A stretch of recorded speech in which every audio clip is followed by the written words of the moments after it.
Welcome to NML news. ఎన్నికల ముందే ఒక్క కుటుంబానికి 2 లక్షల రూపాయలు రుణమాఫీ మాత్రమే చేస్తామని చెప్పాం. అదే చేశాము. కాంగ్రెస్ మంత్రి జూపల్లి కృష్ణారావు సగానికి పైగా కాని రుణమాఫీని నేటి మంత్రి మాటల్లో వినండి. రైతన్నలు ఒక్కసారి ఆలోచించండి.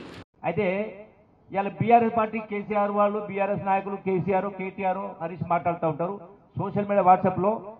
ఇంకా చాలా మంది రుణమాఫీ కాలేదని ఏం చెప్పింది కాంగ్రెస్ పార్టీ? ఒక కుటుంబం అంటే భార్య, భర్త, కొడుకు, కోడలు, ఎవరు ఎంతమంది అప్పు చేసినా అంటే ఒక రేషన్ కార్డు ఉన్నవాళ్ళు కుటుంబానికి 2 లక్షల రూపాయలు మాఫీ చేస్తామని చెప్పడం జరిగింది. అదే ప్రకారం 2 లక్షల రూపాయల లోపల ఉన్నటువంటివి అసలు వడ్డీ కలిపి అదే చేస్తామని చెప్పడం జరిగింది. అదే చేయడం జరిగింది.